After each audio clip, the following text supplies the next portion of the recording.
नमस्कार दोस्तों, आपके अपने YouTube चैनल सोजस क्लासेज में आप सभी का बहुत बहुत स्वागत है।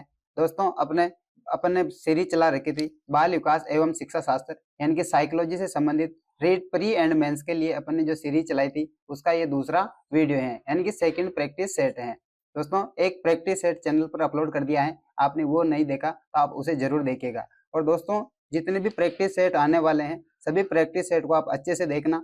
इन सभी प्रैक्टिस सेट में बहुत ही इंपॉर्टेंट क्वेश्चन है दोस्तों, और साइकोलॉजी के इसमें वो क्वेश्चन है जो पिछली प्रतियोगी परीक्षाओं में बार बार जो हर प्रतियोगी परीक्षाओं में बार बार रिपीट होने वाले क्वेश्चन है।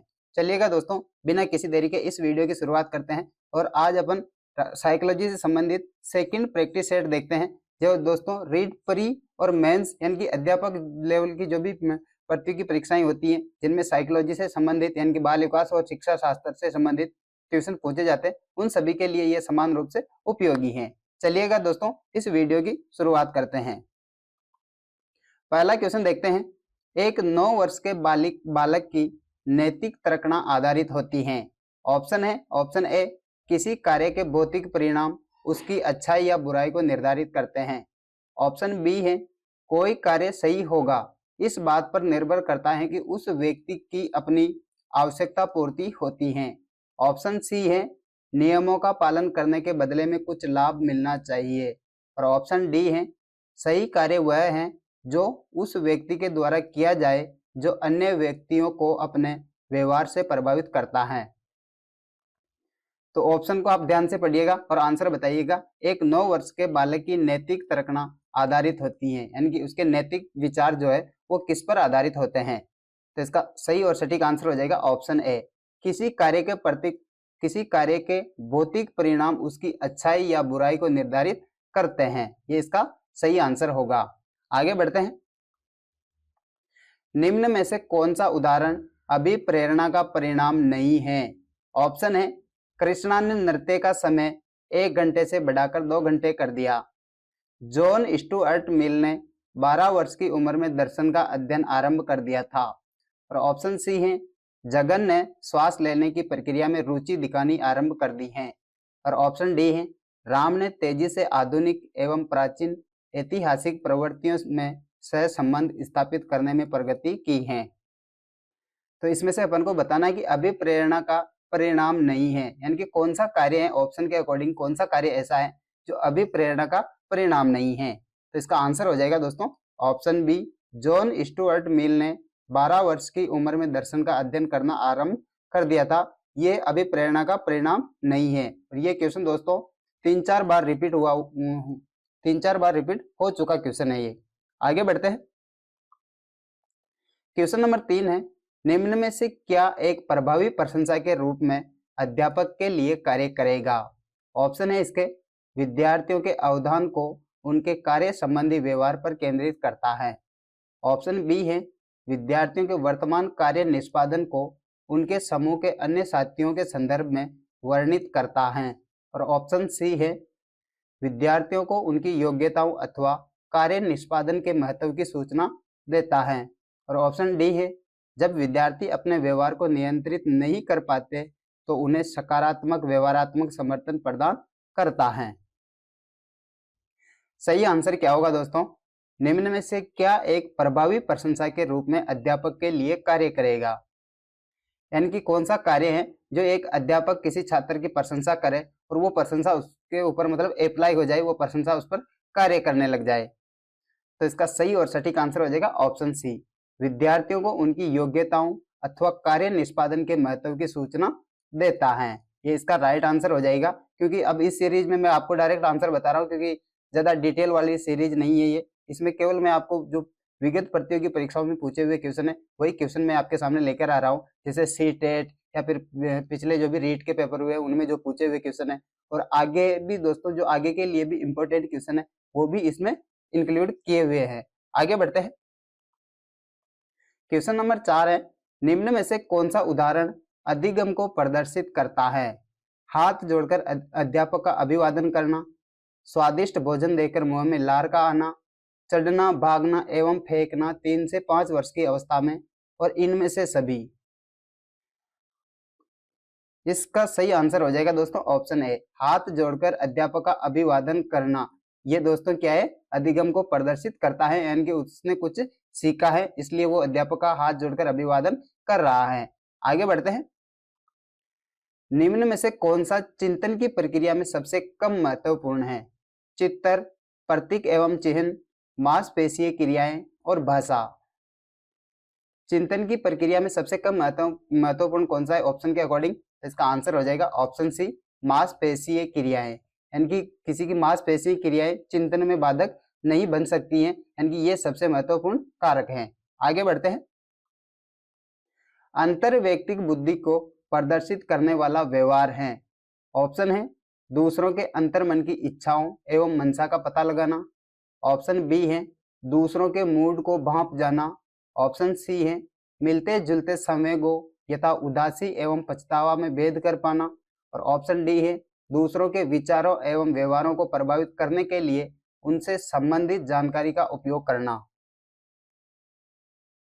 अंतर व्यक्तिक बुद्धि को प्रदर्शित करने वाला व्यवहार कौन सा है इसमें से दोस्तों? आंसर हो जाएगा ऑप्शन सी, मिलते जुलते संवेगों यथा उदासी एवं पछतावा में भेद कर पाना। नेक्स्ट बढ़ते हैं अगले क्वेश्चन की ओर।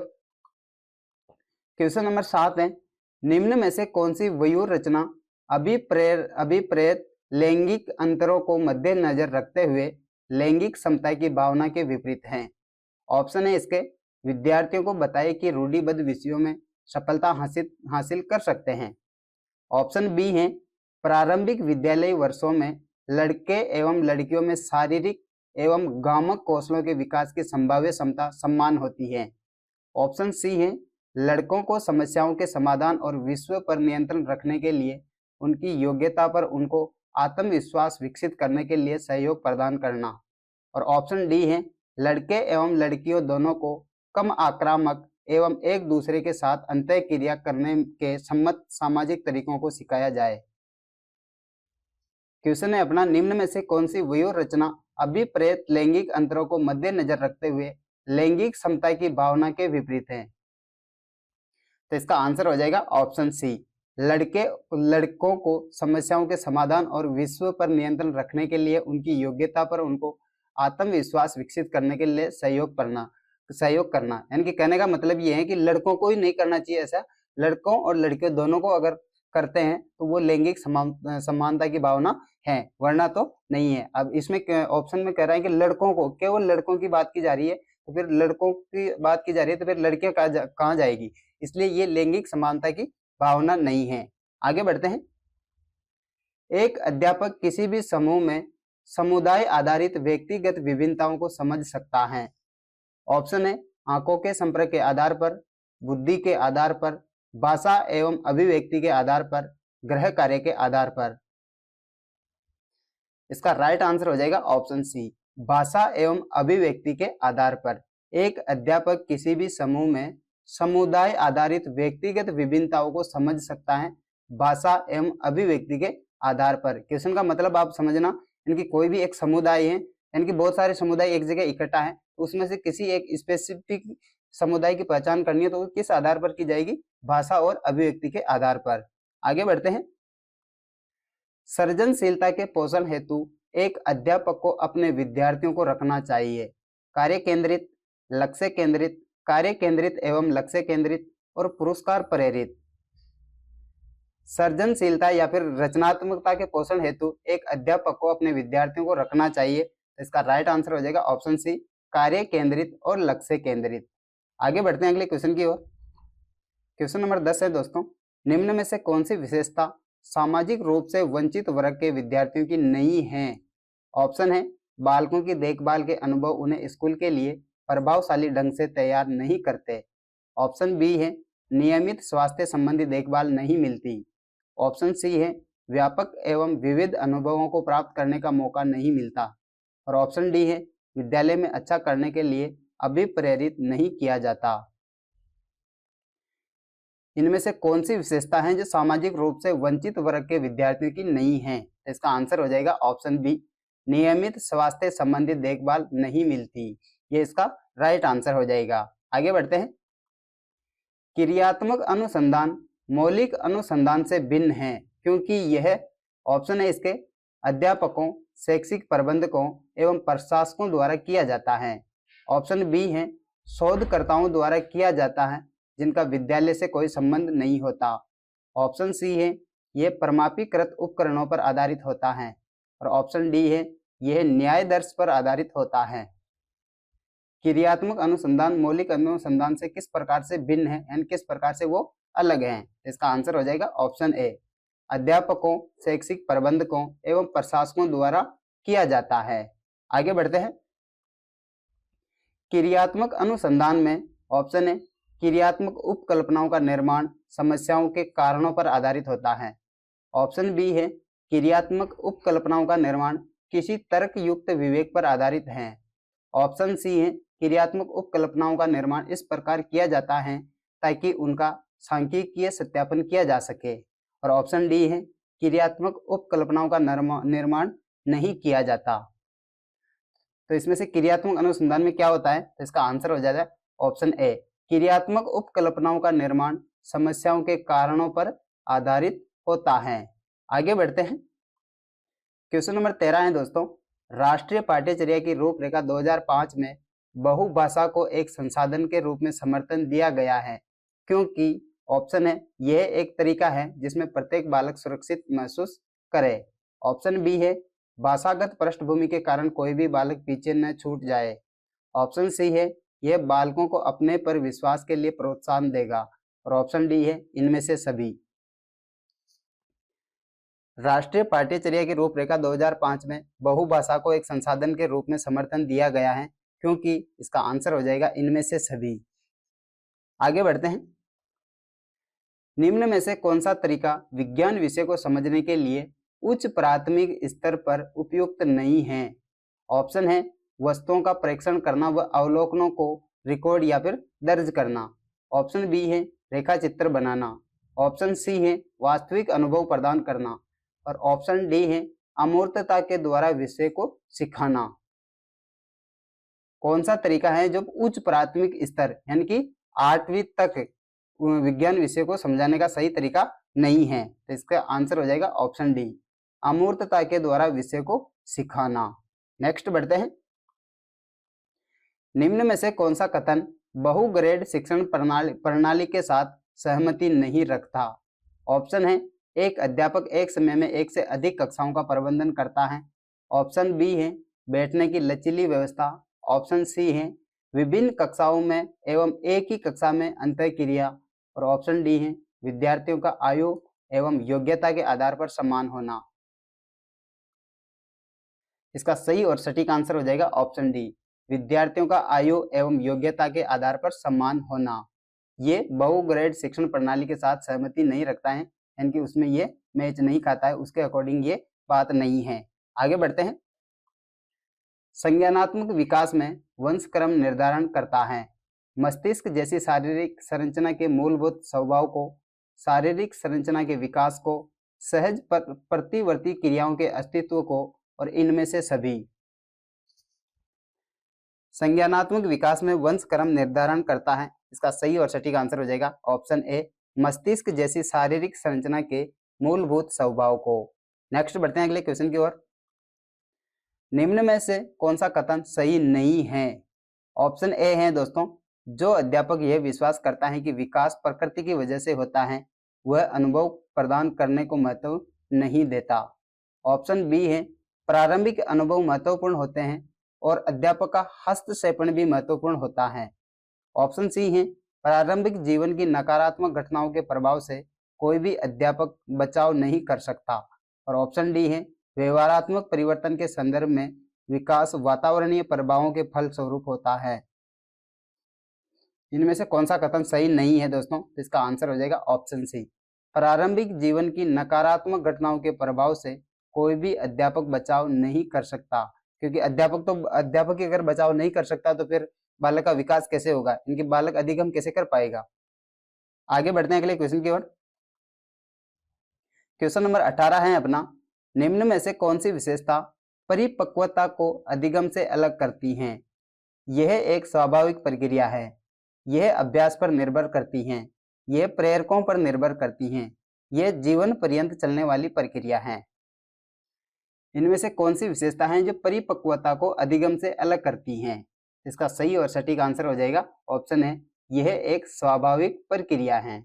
नेक्स्ट बढ़ते हैं, क्वेश्चन नंबर 19 है दोस्तों, निम्न में से कौन सा कथन विकास के संबंध में सही नहीं है? ऑप्शन ए है, विकास प्रतिमानों की कुछ निश्चित विशेषताओं की भविष्यवाणी की जा सकती है। ऑप्शन बी है, विकास का उद्देश्य वंशानुगत संभाव्य क्षमता का विकास करना है। और ऑप्शन सी है, विकास के विभिन्न क्षेत्रों में संभाव्य खतरे नहीं होते हैं। और ऑप्शन डी है, प्रारंभिक विकास बाद के विकास से अधिक महत्वपूर्ण है। कौन सा कथन है विकास के संबंध में सही नहीं है? इसका आंसर हो जाएगा ऑप्शन सी, विकास के विभिन्न क्षेत्रों में संभाव्य खतरे नहीं होते हैं। ये बात गलत है, जबकि विकास के प्रत्येक क्षेत्र में अपने अपने खतरे होते हैं। नेक्स्ट बढ़ते हैं, क्वेश्चन नंबर 20 है दोस्तों, दल या गैंग का सदस्य होने से समाजीकरण उत्तर बाल्यावस्था में बेहतर होता है। निम्न में से कौन सा कथन इस विचार के विपरीत है? ऑप्शन है, वयस्कों पर निर्भर न होकर सीखता है, जिम्मेदारियों को निभाना सीखता है, अपने समूह के प्रति वफादार होना सीखता है, छोटी छोटी बातों पर झगड़ा करते हुए अपने गैंग के सदस्यों से लड़ाई मोल लेता है। इसका सही और सटीक आंसर हो जाएगा ऑप्शन डी, छोटी छोटी बातों पर झगड़ा करते हुए अपने गैंग के सदस्यों से लड़ाई मोल लेता है। नेक्स्ट बढ़ते हैं, क्वेश्चन नंबर 21 है अपना, योगात्मक मूल्यांकन का उद्देश्य है। ऑप्शन ए, समय विशेष एवं विभिन्न कार्यों पर एक विद्यार्थी ने कितना अच्छा निष्पादित किया है का पता लगाना। ऑप्शन बी है, अधिगम को सुगम बनाना व ग्रेड न प्रदान करना। और ऑप्शन सी है, ऐसे विद्यार्थी का पता लगाना जो अपने साथियों के समकक्ष समप्राप्ति में कठिनाई अनुभव कर रहा है। और ऑप्शन डी है, अगली इकाई के अनुदेशन से पूर्व प्रगति का पता लगाना। योगात्मक मूल्यांकन का उद्देश्य क्या है? इसका आंसर हो जाएगा ऑप्शन ए, समय विशेष एवं विभिन्न कार्यों पर एक विद्यार्थी ने कितना अच्छा निष्पादित किया है का पता लगाना। नेक्स्ट बढ़ते हैं दोस्तों, क्वेश्चन नंबर 22 है, राजू खरगोश से डरता था, शुरू में खरगोश को राजू से काफी दूर रखा गया। आने वाले दिनों में हर रोज खरगोश और राजू के बीच की दूरी कम कर दी गई। अंत में राजू की गोद में खरगोश को रखा गया और राजू खरगोश से खेलने लगा। यह प्रयोग उदाहरण है प्रयत्न एवं त्रुटि सिद्धांत का, शास्त्रीय अनुबंधन सिद्धांत का, क्रिया प्रस्तुत अनुबंधन सिद्धांत का, और इनमें से सभी। ये अधिगम में से क्वेश्चन आया है और इम्पोर्टेंट क्वेश्चन है, ये 2-4 बार पूछा हुआ क्वेश्चन है, सेम टू सेम ऐसा का ऐसा ही। इसका सही और सटीक आंसर हो जाएगा ऑप्शन बी, शास्त्रीय अनुबंधन सिद्धांत का। और ये शास्त्रीय अनुबंधन सिद्धांत किसने दिया था, इसके बारे में आप कमेंट करके बताइएगा। आगे बढ़ते हैं, बहिर्मुखी विद्यार्थी अंतर्मुखी विद्यार्थी से किस विशेषता के आधार पर भिन्न होता है? ये व्यक्तित्व में से क्वेश्चन आया है कि बहिर्मुखी विद्यार्थी अंतर्मुखी विद्यार्थी से किस विशेषता के आधार पर भिन्न होता है। ऑप्शन है इसके, ऑप्शन ए, मजबूत भावनाएं, पसंदगी एवं नापसंदगी। ऑप्शन बी है, मन ही मन परेशान होने की अपेक्षा अपनी भावनाओं को अभिव्यक्त करता है। और ऑप्शन सी है, अपने बौद्धिक कार्यों में डूबा रहता है। और ऑप्शन डी है, बोलने की अपेक्षा लिखने में बेहतर। बहिर्मुखी विद्यार्थी अंतर्मुखी विद्यार्थी से किस विशेषता के आधार पर अलग होता है? तो इसका आंसर हो जाएगा ऑप्शन बी, मन ही मन परेशान होने की अपेक्षा अपनी भावनाओं को अभिव्यक्त कर देता है। कौन सा विद्यार्थी? बहिर्मुखी विद्यार्थी। आगे बढ़ते हैं, निम्न में से कौन सा कथन बुद्धि के बारे में सत्य नहीं है? यह एक व्यक्ति की मानसिक क्षमता है, यह सामंजस्य या अनुकूलन स्थापित करने में सहायक है, यह व्यवहार की गुणवत्ता से आंकी जाती है, यह स्थायी एवं अपरिवर्तनशील विशेषता है। बुद्धि के बारे में सत्य कौन सा कथन नहीं है दोस्तों? तो इसका आंसर हो जाएगा ऑप्शन डी, यह स्थायी एवं अपरिवर्तनशील विशेषता है। जबकि बुद्धि स्थायी नहीं होती दोस्तों, और ये परिवर्तनशील भी होती है। आगे बढ़ते हैं, क्वेश्चन नंबर 25 है दोस्तों, एक संतुलित व्यक्तित्व वह है जिसमें ऑप्शन ए है, इदम एवं परम अहम के बीच संतुलन स्थापित किया जा सके, यानी कि इड और सुपर ईगो। सुपर ईगो के बीच संतुलन स्थापित किया जा सके। ऑप्शन बी है, इदम एवं अहम के बीच संतुलन स्थापित किया जा सके। और ऑप्शन सी है, इदम एवं परम अहम के बीच संतुलन स्थापित किया जाता है। और ऑप्शन डी है, मजबूत अहम को बनाया जाता है। 3 होते हैं दोस्तों, इड, ईगो और सुपर ईगो। तो ये इन्हीं के बारे में बात की जा रही है यहाँ पे। तो एक संतुलित व्यक्ति तो वह है जिसमें, तो इसका सही और सटीक आंसर हो जाएगा ऑप्शन डी, मजबूत अहम को बनाया जाता है। आगे बढ़ते हैं। मानसिक रूप से पिछड़े बालकों के लिए निम्न में से कौन सी व्यूह रचना कार्य करेगी? ऑप्शन है इसके, कार्यों को मूर्त रूप से समझाना, विद्यार्थियों को लक्ष्य आधारित करने के लिए प्रोत्साहित करना, ऑप्शन सी है स्व अध्ययन के अवसर प्रदान करना, ऑप्शन डी है सहायता के लिए बाहर से संसाधनों को प्राप्त करना। मानसिक रूप से पिछड़े बालकों के लिए निम्न में से कौन सी व्यूह रचना कार्य करेगी? इसका आंसर हो जाएगा दोस्तों ऑप्शन ए, कार्यों को मूर्त रूप से समझाना। नेक्स्ट बढ़ते हैं। अगला क्वेश्चन है, नृत्य, ड्रामा एवं शिल्प कला का प्रयोग किया जाता है।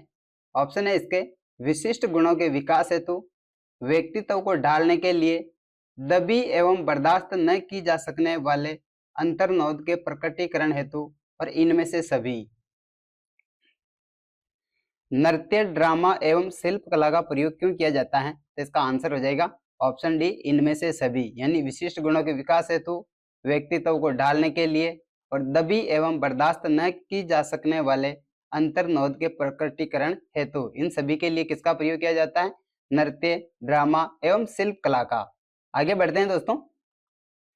क्वेश्चन नंबर 28 है, वर्तनी, वाचन एवं गणना में कठिनाई, सामान्य बुद्धि एवं अच्छी अनुकूलनात्मक योग्यता विशेषता है, यानी कि ये सभी विशेषताएं किसकी हैं? धीमी गति से सीखने वालों की, सामान्य या फिर औसत अधिगमकर्ता की, मानसिक रूप से पिछड़े बालकों की, अधिगम निर्योग्य बालकों की। वर्तनी, वाचन एवं गणना में कठिनाई, सामान्य बुद्धि एवं अच्छी अनुकूलनात्मक योग्यता, कौन से बालकों की विशेषता है ये? तो इसका आंसर हो जाएगा ऑप्शन डी, अधिगम निर्योग्य बालकों की। नेक्स्ट बढ़ते हैं। क्वेश्चन नंबर 29 है, फ एवं व, म एवं न अक्षरों की ध्वनियों में अंतर न कर पाना अधिगम की समस्या है, यानी कि दो अक्षरों में अंतर दो अक्षरों में अंतर नहीं कर पाना अधिगम की कौन सी समस्या है?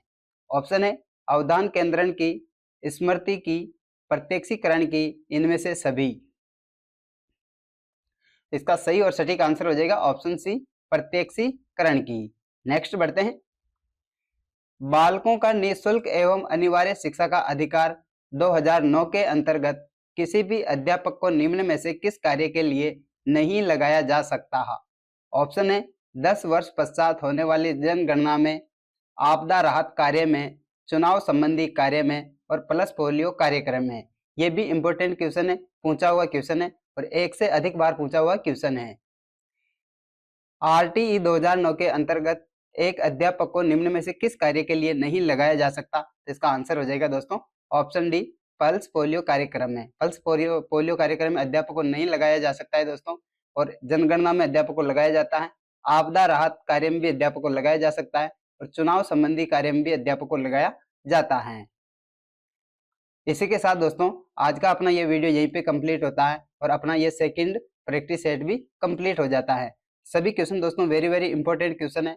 कोई क्वेश्चन अगर आपको समझ में नहीं आए तो आप उसको वीडियो को पॉज करके आप स्वयं उसे पढ़े, ऑप्शनों को आप स्वयं पढ़े और उसका आंसर देने का प्रयास करें।